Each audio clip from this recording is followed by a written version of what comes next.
Today we're going to be talking about mass and particle stoichiometry. So we have to remember that stoichiometry is the science of determining the relative ratios in which substances react. So we're constantly using mole ratios in a balanced chemical equation to solve our stoichiometry problems. In this case, stoichiometric problems can be expanded to solve for the number of particles in a substance. So we have to remember what we learned in the quantities unit.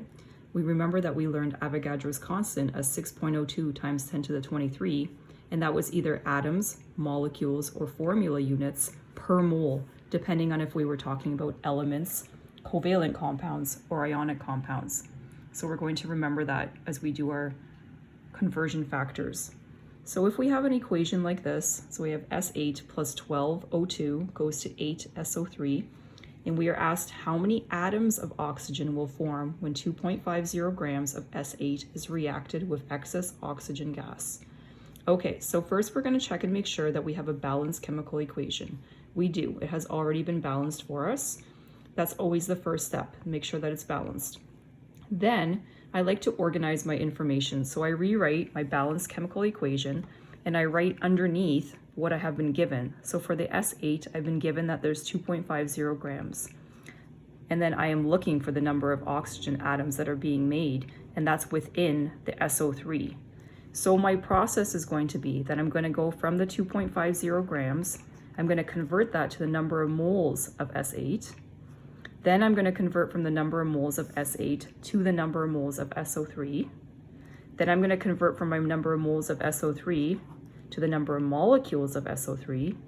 And finally, once I have the number of molecules of SO3, I can find the number of oxygen atoms. So this is going to be a 1, 2, 3, 4-step problem. So I can do this in 4 separate steps.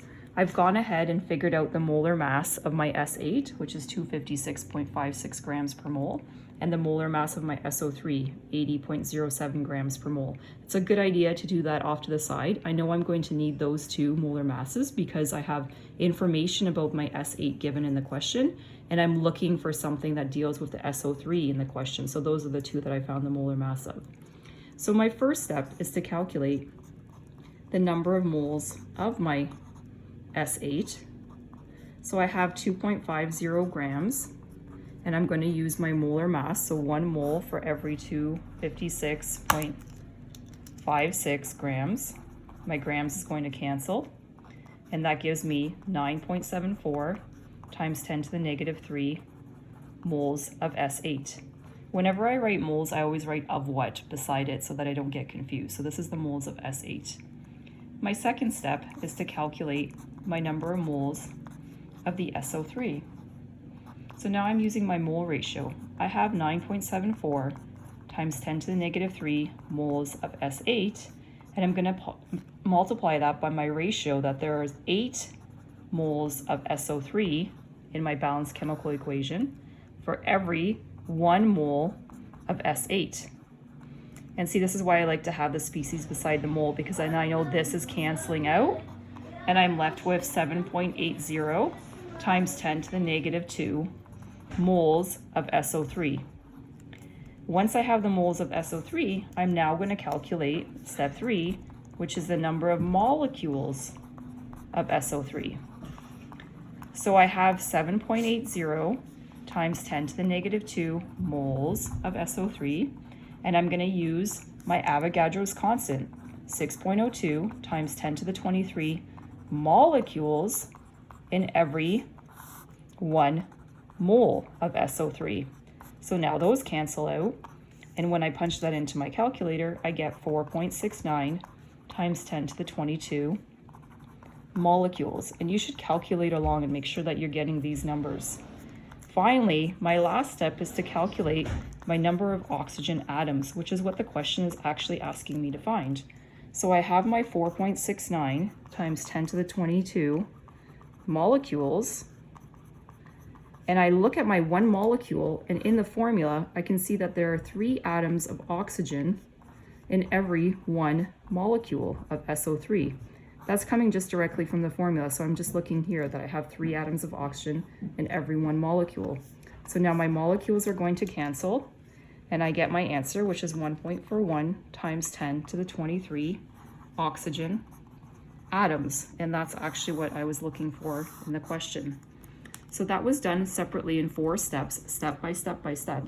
But as I get a number from one step of the calculation, I always put in the full number into the second step, the full number into the third step, the full number into the fourth step. Even though I'm showing my correct sig figs along the way, I keep the full number in the calculator. So this would be the same thing as doing this all in one step. If I wanted to just cancel everything out all at once, I would say that I'm looking for my number of oxygen atoms, and I start with what I'm given, my 2.50 grams of my S8, and I just go through the process. So times 1 mole for every 256.56 grams. The grams cancels, and I'm left with moles of S8. That's not what I want, so I keep going. Times 8 moles of SO3 for every 1 mole of S8. So now that cancels. Now I'm left with moles of SO3. That's not what I want, so I keep going. Times 6.02 times 10 to the 23 molecules in every 1 mole of SO3. Now that cancels. I'm in molecules. That's not what I want, so I keep going. Times 3 atoms of oxygen for every 1 molecule. And now molecules cancels out, and I'm left with atoms of oxygen. That is what I want. So I can do this all in one step and just punch it in my calculator. 2.50 times 1 divided by 256.56 times 8 divided by 1 times 6.02 times 10 to 23 divided by 1 times 3 divided by 1. And lo and behold, that gives me the same exact number. 1.41 times 10 to the 23 oxygen atoms. So you can decide if you want to separate it into 4 separate steps, or however many steps there are based on the number of conversions that you see originally when you make up your plan, or if you want to just do it all in one step, but make sure that your units are canceling until you're left with the units that you were looking for.